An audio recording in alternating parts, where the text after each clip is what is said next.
From Severin, it's Lucio Fulci's The Devil's Honey. This is from, I believe, 1986, 1987-ish. I do not recall if I have reviewed this before on this channel, because I know I did have the Blu-ray that Severin put out many moons ago. Did a quick search on here, and I couldn't find it, so maybe I just did a written review of it. I don't know. But this one is back with a 4K release. This is our slipcase here. A sleazy masterpiece, as some say. I'm a big fan of Lucio Fulci. He's probably one of my favorite directors, although I'm more inclined to like his horror stuff, Gates of Hell trilogy type stuff, over this more erotic one. But nonetheless, there is a thick, and you can see a pretty thick slipcase for this one. There is what we got there. Yeah, open it up. There's your 4K. There's your Blu-ray. And then, when you slide this out, you have a alternate cover with a very infamous scene that takes place during the film that if you haven't seen, it's quite interesting. Of course, that's one of the first things you see in this movie.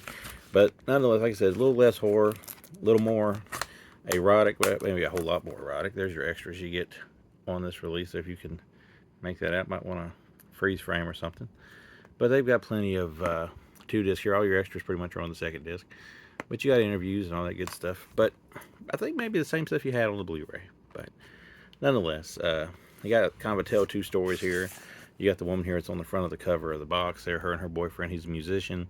He has some very raunchy sexual stuff with her, one of which being the saxophone thing that you've seen there in that picture.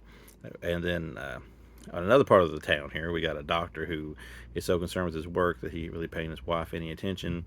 And she's sexually deprived, and their paths cross, and there's like an accident with the abusive musician, he's for me to say boyfriend, and the doctor ends up in a situation with him to where the girl that's dating the musician decides she wants revenge, so she kidnaps the doc, and that's the majority of it. And there's all kinds of erotic stuff, all kinds of sexual stuff. It's very sleazy, but it's Italian from the 80s, so who doesn't expect a good dose of sleaze with that?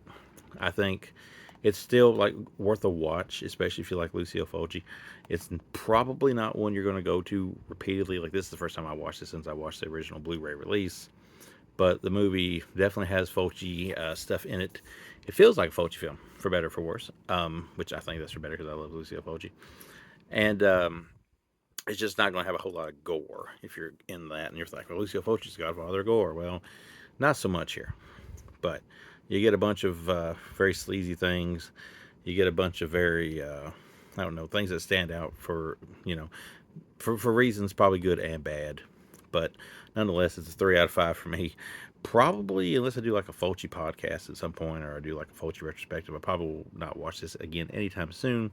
But that being said, I can appreciate it for its weirdness and its eroticness and its interesting way it ends. That being said, the 4K does look good. You probably don't want to be expecting too much out of this because it is like an old 1980s Italian film that probably didn't have the biggest budget, although this is one of Lucio Fulci's last bigger films that he did. It still looks good. I mean, I feel like Italian films have like this little, I don't know, phlegm, like, I don't know, like this little whitish filter sometimes over everything that kind of, like, it still looks good, but you still notice that. Other than that, I think it looks great. I think it sounds great. I think it's a really good release, as you can tell here with the packaging and the thick slipcover. So yeah, if you want to see some more Fulci, maybe some Fulci you haven't seen as much, you can go get The Devil's Honey on 4K from Severin Films. And it's not a bad one to add to the collection.